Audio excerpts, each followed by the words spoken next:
अस्सलामु अलैकुम वरहमतुल्लाहि वबरकातुहू। नहमदुहु व नुसल्ली व नुसल्लिमु अला रसूलिहिल करीम, अम्मा बअद, फ़अऊज़ु बिल्लाहि मिनश शैतानिर रजीम, बिस्मिल्लाहिर रहमानिर रहीम। वमा अर्सलना मिन क़ब्लिका इल्ला रिजालन नूही इलैहिम, सदक़ल्लाहु मौलानल अज़ीम व बल्लग़ना रसूलुहुन नबियुल अमीनुल करीम व नहनु अला ज़ालिका लमिनश शाहिदीन व शाकिरीन वल्हम्दुलिल्लाहि रब्बिल आलमीन। आइए सबसे पहले आक़ाए नामदार मदनी ताजदार रूही फ़िदा जनाब अहमद मुजतबा मोहम्मद मुस्तफ़ा सल्लल्लाहु तआला अलैहि वसल्लम की बारगाह बेकस पनाह में हदिये दुरूद निछावर करें। अल्लाहुम्मा सल्लि अला सय्यदिना व मौलाना मुहम्मदिन मअदिनिल जूदि वल करम व अला आलिहि व सहबिहि व बारिक व सल्लिम सलातन व सलामन अलैका या सय्यदी या रसूल अल्लाह सल्लल्लाहु तआला अलैका वसल्लम। दरसे जाल हक़ में अब तक 3 उन्वान पर एक तवील तफसीली बहस गुज़र चुकी है। तक़लीद से मुताल्लिक़ और इल्मे ग़ैब मुस्तफ़ा सल्लल्लाहु तआला अलैहि वसल्लम के सबूत में, और इसके अलावा हुज़ूर अक़दस सल्लल्लाहु तआला अलैहि वसल्लम के हाज़िर व नाज़िर होने के सबूत में, इन 3 अनावीन पर एक तफसीली बहस हर तरीक़े से इस्तिदलाल करते हुए कुरान पाक की आयात करीमा, अहादीस करीमा की रोशनी में फ़ुक़हा और उलमा के अक़वाल, यहाँ तक के मुखालिफीन के अक़वाल, और फिर बाद में मुखालिफीन की जानिब से किए जाने वाले एतराज़ात और उसके जवाबात भी दिए गए, ताकि सुनने वाले को, पढ़ने वाले को हर तरीक़े से इत्मीनान हासिल हो जाए। यहाँ अब चौथी बहस शुरू हो रही है कि हुज़ूर अक़दस सल्लल्लाहु तआला अलैहि वसल्लम को बशर या भाई कहना कैसा है। इससे मुताल्लिक़ बहस है कि हुज़ूर सल्लल्लाहु तआला अलैहि वसल्लम को बशर या भाई कहें। इस बाब में, इस बहस में एक मुक़द्दमा है और 2 बाब हैं। यानी शुरू में एक मुक़द्दमा इससे पहले भी मैंने बताया था, मुक़द्दमा कहते हैं कि जिसके अंदर एक निचोड़ और जो ज़रूरी बातें होती हैं, जिसका ताल्लुक़ पूरी बहस से होता है, मुक़द्दमे में वो बयान होता है। यानी किसी की तारीफ़, तौजीह, तौज़ीह वग़ैरह। तो पहले मुक़द्दमा है, फिर उसके बाद 2 बाब है। मुक़द्दमे में तारीफ़ और दर्जात वग़ैरह बयान किए जाएंगे। फरमाते हैं नबी की तारीफ़ और उनके दर्जात के बयान में ये मुक़द्दमा है। सबसे पहला अहले सुन्नत व जमात अक़ीदा ये होना चाहिए कि नबी कहते किसे हैं, नबी की तारीफ़ क्या है, क्या अक़ीदा होना चाहिए। फरमाते हैं कि नबी वो इंसान मर्द हैं जिनको अल्लाह तबारक व तआला ने अहकाम शरइया की तबलीग के लिए भेजा। यानी नबी जो होगा वो इंसान और मर्द, इंसान के अलावा कोई नबी नहीं, ऐसे ही मर्द के अलावा कोई नबी नहीं, और वो ऐसा इंसान, ऐसा मर्द कि जिसको अल्लाह तबारक व तआला ने शरई अहकाम शरइया की तबलीग के लिए, यानी आवाम तक, लोगों तक, कौम तक पहुँचाने के लिए भेजा। लिहाजा फरमाते हैं कि नबी ना तो गैर इंसान हो और ना औरत हो। जैसा कि कुरान पाक भी फरमाता है, वमा अर्सलना मिन क़ब्लिका इल्ला रिजालन नूही इलैहिम, और हमने आपसे पहले ना भेजा मगर उन मर्दों को जिनकी तरफ हम वही करते थे। यहाँ मालूम हुआ कि जिन फरिश्ते, औरत वगैरह ये नबी नहीं हो सकते। कुरान पाक की इस आयत में भी है, यानी हुजूर अक़दस सल्लल्लाहु ताला अलैहि वसल्लम को खिताब फरमाते हुए अल्लाह तबारक व तआला इरशाद फरमा रहा है कि आपसे पहले ना भेजा हमने मगर उन मर्दों को। यहाँ पे रिजाल का लफ्ज़ आया है, रजुल की जमा रिजाल आती है, यानी मर्दों को जिनकी तरफ हम वही करते थे। ये पहला अकीदा, बुनियादी अकीदा है।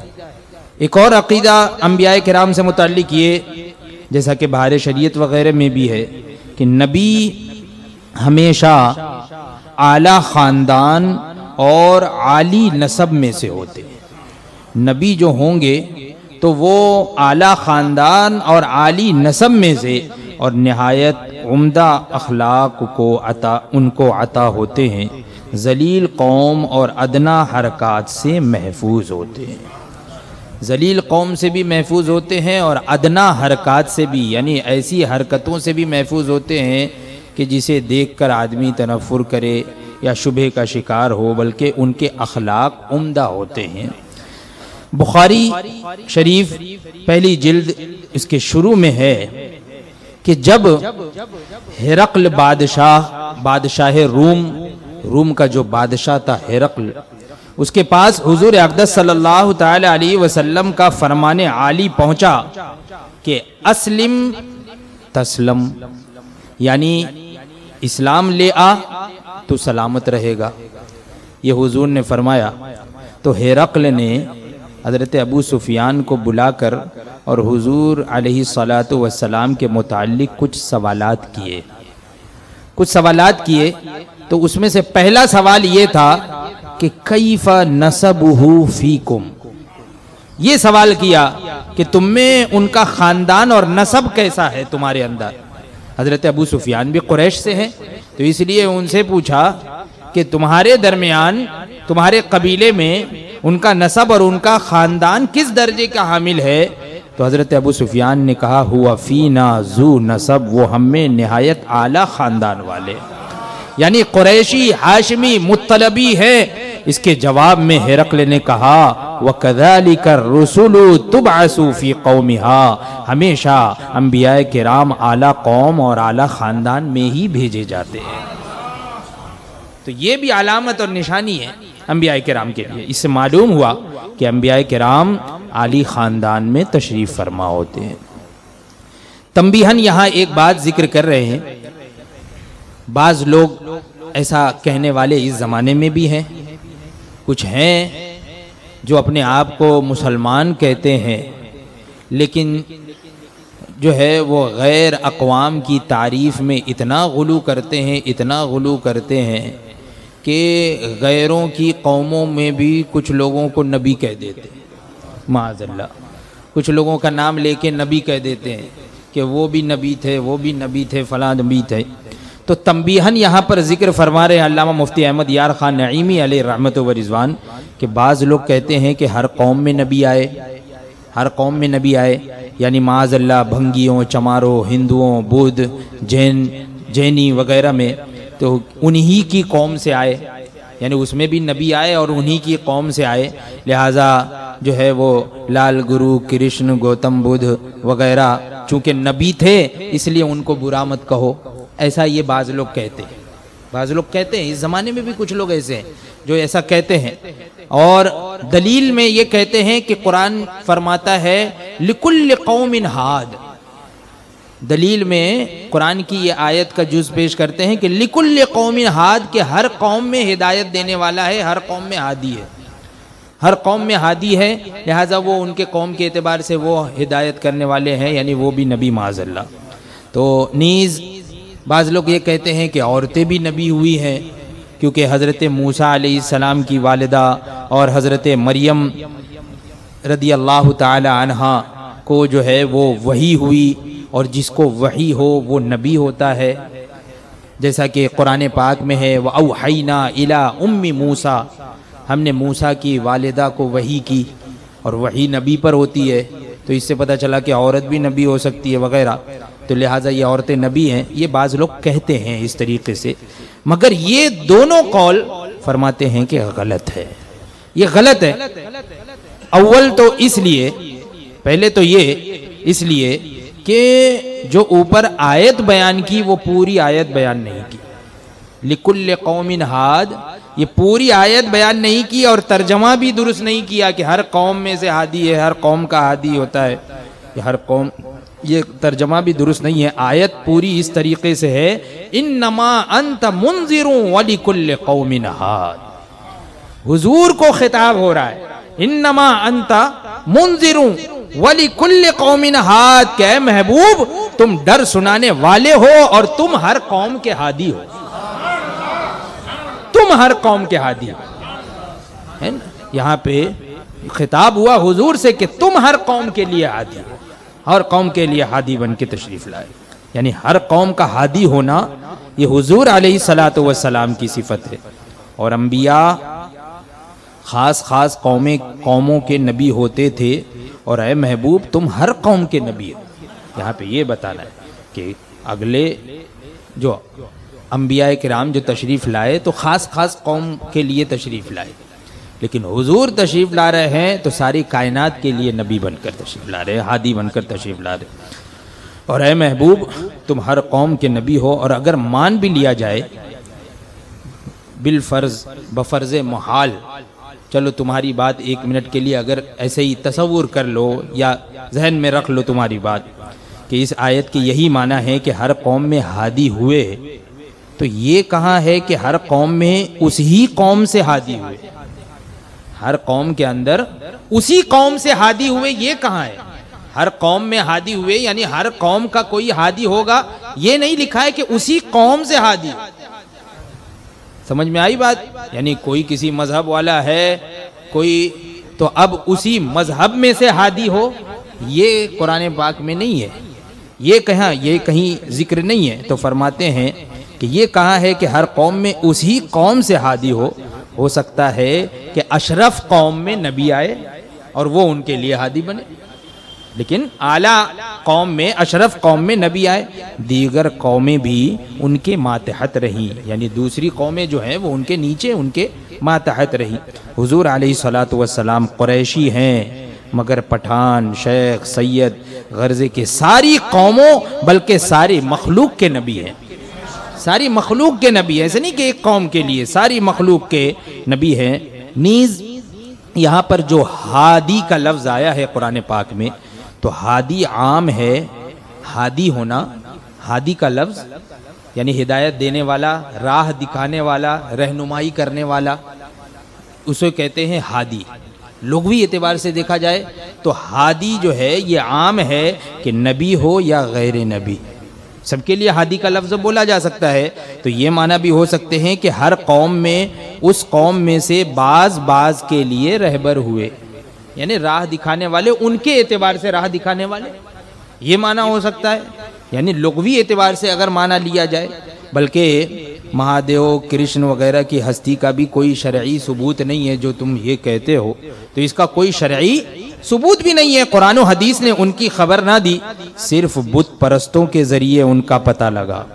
हमें जो मालूम हुआ है तो ये तो बुत परस्तों के जरिए से मालूम हुआ है, तो कैसे उसको दलील में पेश किया जा सकता है? वो भी इस तरह के कोई उनकी हकीकत ही नहीं है, इस तरह के किसी के 4 हाथ, किसी के 6 पाँव, किसी के मुंह पे हाथी की सी सूंड और किसी के पीछे लंगूर की दुम, तो इनके नाम भी गढ़े हुए, इनकी सूरतें भी गढ़ी हुई। रब ने अरब के बुत परस्तों को फरमाया, अल्लाह तबारक व तआला ने अरब के बुत परस्तों को फरमाया क्या कि इन हिया इल्ला अस्माअन सम्मयतुमुहा अंतुम व आबाउकुम, कि ये तुम्हारे और तुम्हारे बाप दादाओं के गढ़े हुए नाम है। जो बुत परस्तों के नाम तुमने दे दिए हैं ये तुम्हारे और तुम्हारे बाप दादाओं के गढ़े हुए नाम है। जब उनके होने का ही यकीन नहीं, यानी वो जो अरब के बुत परस्त थे उनके होने का ही यकीन नहीं, तो उन्हें नबी मान लेना ये कौन सी अक्लमंदी है?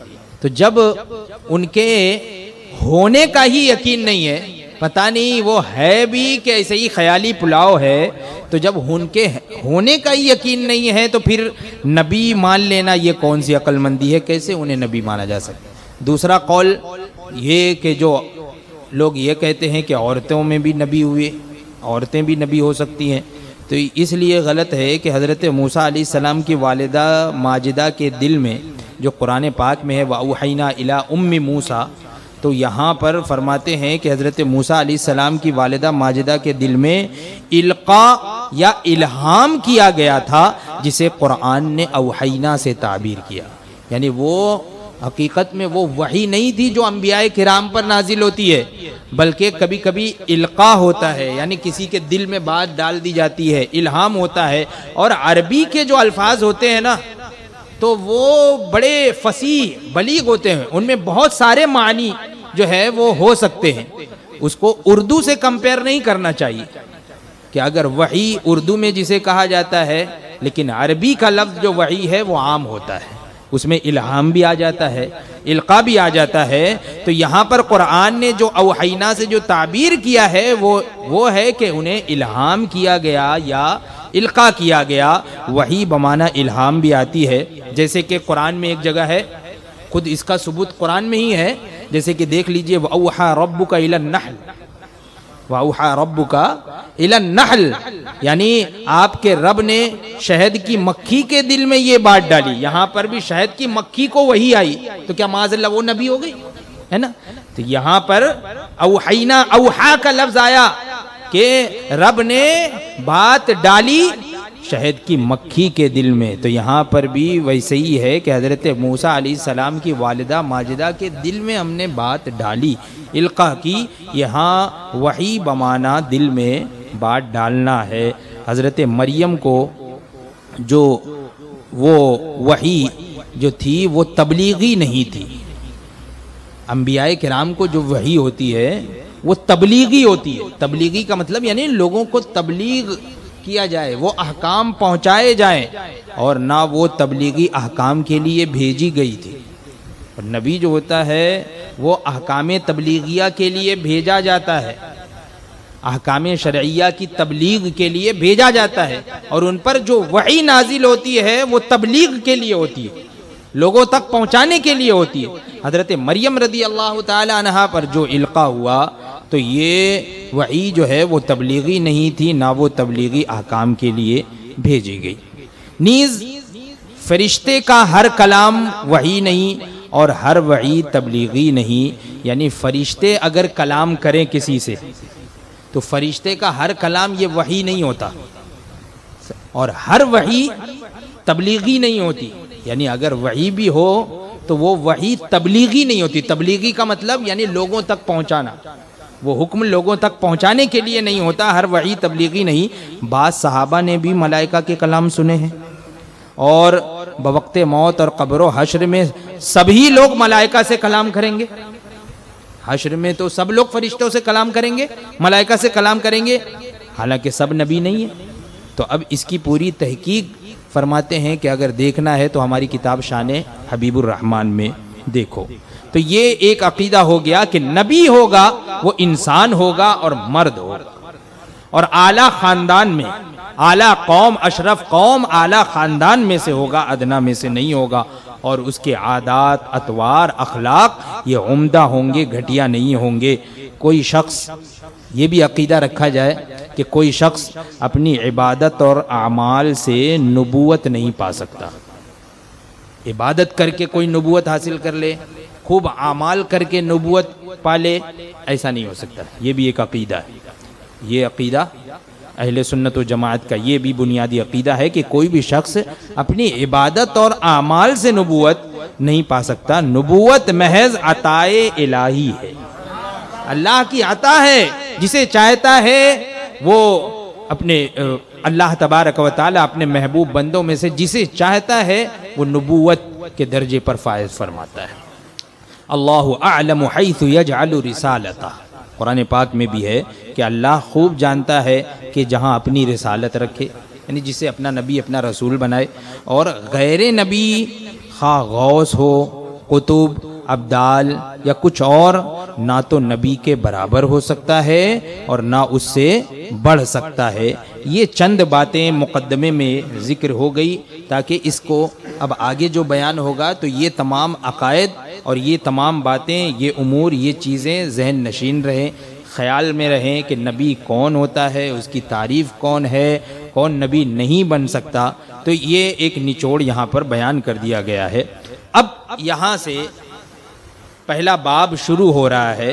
फरमाते हैं कि पहला बाब इस बयान में कि नबी अलैहिस्सलातु वस्सलाम को बशर या भाई वगैरह कहना ये हराम है। इस बाब में, इस बयान में ये पहला बाब है। फरमाते हैं कि अब कुछ बुनियादी चीज़ें, बुनियादी बातें यहाँ पर जिक्र की जा रही हैं। फरमाते हैं कि नबी जिनसे बशर में आते हैं, नबी जिनसे बशर में आते हैं और इंसान ही होते हैं, जिन या फरिश्ता ये नबी नहीं होता। ये दुनियावी अहकाम हैं। ये तो नबी जो है वो बशर होगा, यानी बशरियत की जिन्स से होगा। ये दुनियावी अहकाम है, वरना बशरियत की इब्तिदा तो हज़रत आदम अलैहिस्सलाम से हुई। बशरियत की इब्तिदा, बशर होने की इब्तिदा हज़रत आदम अलैहिस्सलाम से हुई, क्योंकि वही अबुल बशर कहलाते हैं, वही अबुल बशर है, यानी तमाम बशर के वालिद। और हुजूर अलैहिस्सलातु वस्सलाम उस वक्त नबी हैं जबकि आदम अलैहिस्सलाम अभी आबो गिल में है, अभी पानी और मिट्टी के दरमियान में है। खुद फरमाते हैं हुजूर, इरशाद फरमाते हैं, कुन्तु नबिय्यन व आदम बैनल माइ वत्तीन। उस वक्त हुजूर नबी हैं। उस वक्त भी हुजूर फरमाते हैं कि मैं नबी था जबकि आदम मिट्टी और पानी के दरमियान। तो फरमाते हैं कि उस वक्त हुजूर नबी हैं लेकिन बशर नहीं। उस वक्त हुजूर नबी हैं लेकिन बशर नहीं। सब कुछ सही, लेकिन उनको बशर या इंसान कहकर पुकारना, यानी अभी ऊपर तो बात जिक्र हो गई कि नबी जिनसे बशर में से होंगे, इंसानों में से होंगे, लेकिन फिर भी सब कुछ सही अपनी जगह पर, उनको बशर कह के पुकारना या इंसान कह के पुकारना, या हुजूर अलैहिस्सलातु वस्सलाम को या मोहम्मद, या के ए इब्राहिम के बाप, या ए भाई, ए बावा वगैरह बरादरी के अल्फाज से याद करना ये हराम है। और अगर इहानत की नीयत से पुकारा तो काफिर है ना। इस तरीके से इंसान कहना, बशर कहना, ये सब हराम है। आलमगीरी वगैरह कुतुब फ़िक़्ह में है कि जो शख्स हुजूर अलैहिस्सलातु वस्सलाम को हाज़र रजुल, यानी ये मर्द, हाज़र रजुल हुजूर अलैहिस्सलातु वस्सलाम को कहे ये मर्द, इहानत की नीयत से अगर कहे तो वो काफिर है। ये मर्द, अगर इहानत की नीयत से वो मर्द कह रहा है, हालांकि नबी मर्द में ही होंगे, अभी बताया गया शुरू में ही कि नबी अंबिया के नाम मर्द ही होंगे, ऐसा नहीं है कि जिन फरिश्ता वगैरह। लेकिन अगर किसी ने ये मर्द कहा, इशारा किया और इहानत की नीयत से उसने ऐसा कहा तो वो काफिर है। बल्कि या रसूल अल्लाह, या हबीब अल्लाह, या शफी अल मुज़निबीन वगैरह अज़मत के कलिमात से याद करना लाजिम व ज़रूरी है ना। अब यहाँ पर जो शोरा, जो अशार में कहीं कहीं या मोहम्मद लिख देते हैं सल्लल्लाहु तआला अलैहि वसल्लम, तो इससे मुराद आलमी नहीं होते बल्कि लुग़वी माने के एतबार से इस्तेमाल करते हैं। यानी यहाँ पर अगर जिक्र करते हैं तो उसकी तावील फरमा रहे हैं कि ये आलम के एतबार से नहीं। आलम का माना होता है नाम, यानी यहाँ पर अगर जिक्र किया जा रहा है वो लफ्ज़ तो नाम के एतबार से नहीं बल्कि उसके मीनिंग के एतबार से, उसके मीनिंग के एतबार से जो है वो जिक्र किया जाता है। लुग़वी माने के एतबार से इस्तेमाल करते हैं, जैसे कि या मुस्तफ़ा, या मुश्तबा वगैरह। इसी तरह जो कहते हैं कि वाह क्या जूदो करम है शहे बतहा तेरा, तो अब यहाँ पर शेर में तेरा का लफ्ज़ आया तो अब कुछ लोग ये कहते हैं कि ये इहानत है, इसमें तौहीन हो रही है। तेरा, हुजूर के लिए तेरा लफ्ज़ बोलना, तो ये तेरा, ये फरमाते हैं इंतहाई नाज का कलमा है। जैसे ए आका मैं तेरे कुर्बान, है ना, ए माँ तू कहाँ है, तो यहाँ पर तू, तेरा, ये नाज का कलमा है। ए अल्लाह तू हम पर रहम फरमा, तो इस तू और तेरे की हैसियत ये कुछ और ही है, वो वाली नहीं है बल्कि कुछ और है। तो ये चंद बातें जो ज़रूरी थी यहाँ पे जो है वो आज मैंने बयान कर दी इस किताब की रोशनी में। इंशाअल्लाह तबारक व तआला अब दलाइल वगैरह जो है वो अगली दीनी नशिस्त में उनकी शुरुआत होगी। अल्लाह तबारक व तआला हम तमाम लोगों के अक़ीदे और ईमान की हिफाजत फरमाए। व आखिर दावाना अनिल हम्दुलिल्लाहि।